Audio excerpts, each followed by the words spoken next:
चारों धामों में से एक बद्रीनाथ धाम हिंदुओं का बेहद ही पवित्र तीर्थस्थल है। बद्रीनाथ के यात्रा बिना हिंदुओं की तीर्थ यात्रा भी पूरी नहीं हो सकती है।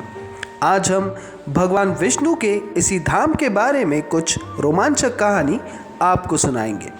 स्वागत है दोस्तों आपके अपने YouTube चैनल पर जिसका नाम है अल्टीमेट माइंड्स।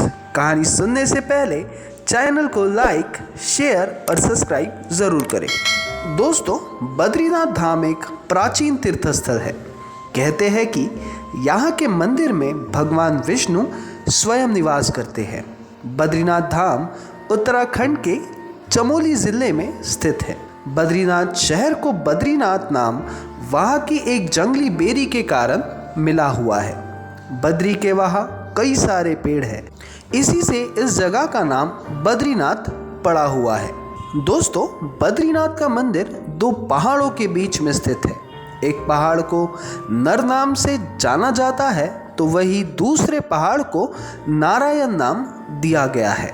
अलकनंदा नदी के किनारे बसे बद्रीनाथ किसी स्वर्ग से कम नहीं लगते हैं। कहते हैं कि 8वीं शताब्दी में आदि शंकराचार्य जी ने इस धाम की स्थापना की थी। बद्रीनाथ धाम को 8वां वैकुंठ भी कहा जाता है क्योंकि भगवान विष्णु यहाँ स्वयं बसते हैं। पुराणों के अनुसार यहाँ पहले भगवान शिव और माता पार्वती रहते थे। एक दिन वो दोनों जब बाहर इस स्थान पर आए तो उन्हें एक छोटा शिशु दरवाजे के बाहर पड़ा हुआ मिला। भगवान शंकर ने देखते ही कहा कि ये शिशु मायावी लग रहा है क्योंकि यहाँ ना तो उसके माता पिता है और ना ही कोई लोग मौजूद है। ये शिशु के भेष में कोई और ही है। लेकिन माता पार्वती के जिद के कारण भगवान शिव को उस शिशु को अपने साथ रखना पड़ा। एक दिन जब शिव और पार्वती बाहर चले गए और शिशु को अंदर बंद करके दरवाज़ा बंद कर दिया गया, पर कुछ समय के बाद जब भगवान शिव और पार्वती लौट आए तो वो दरवाज़ा खुल ही नहीं रहा था और अंदर से बंद हो चुका था। मजबूरन शिव और पार्वती को वो स्थान छोड़ना पड़ा था। दोस्तों, वो शिशु कोई और नहीं बल्कि स्वयं भगवान विष्णु थे और इसी तरह चालाकी से भगवान विष्णु उस स्थान पर आकर विराजमान हो गए।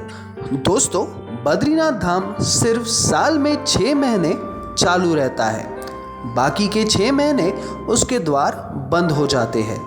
मई से नवंबर तक ही बद्रीनाथ मंदिर चालू रहता है।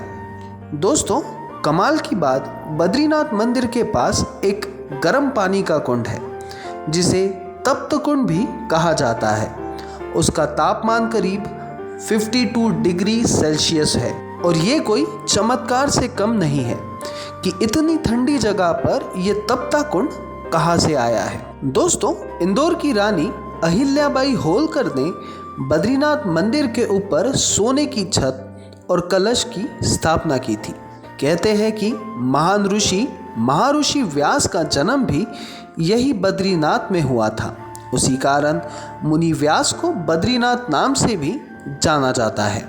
इसी के साथ 3133 मीटर ऊंची जगह पर यह मंदिर बनाया गया है। मंदिर में वेद और त्रिचाओं का पाठ किया जाता है। भगवान विष्णु की मूर्ति के पास कुबेर और साथ ही नारायण मुनि की भी मूर्ति स्थित है। उसी के साथ बद्रीनाथ धाम के पुजारियों को रावल कहा जाता है। केवल केरल के नंबूद्री ब्राह्मण ही वहाँ के पुजारी बन सकते हैं। केरल के त्रावणकोर राज परिवार के लोग ही इस धाम से जुड़े हुए हैं। दोस्तों, अनोखी बात यह है कि पुजारियों के लिए एक मापदंड रखा गया है। पहले तो इन पुजारियों के जगह के लिए अखबार में विज्ञापन दिया जाता है। वेदों में स्थानक या आचार्य पदवी जिसके पास है या जिसके पास शास्त्रों का पूरा ज्ञान है, ऐसे ही लोगों को इसका मुख्य पुजारी और अन्य पुजारी के रूप में नियुक्त किया जाता है। पहले बद्रीनाथ धाम की यात्रा एक बहुत ही कठिन यात्रा होती थी, लेकिन अब अच्छी सड़कों के कारण आप बद्रीनाथ धाम की यात्रा सहज रूप से कर सकते हैं। दोस्तों, और एक रोमांचक बात इन पुजारियों की यह है कि जिस समय मंदिर के दरवाजे बंद होते हैं उस समय पुजारी स्त्री का रूप लेकर वहाँ पूजा करते हैं। स्त्री की तरह श्रृंगार करके पुजारी पूजा भी करते हैं। 6 महीने बाद मंदिर के द्वार जब बंद किए जाते हैं तो अंदर दिया भी जलता है और अगले 6 महीने तक वहाँ दिया लगातार जलते रहता है। यह भी एक चमत्कार से कम नहीं है। तो दोस्तों, आज की ये कहानी यही समाप्त होती है। अगर आपको हमारा कंटेंट पसंद आ रहा है तो लाइक, शेयर और सब्सक्राइब ज़रूर करें।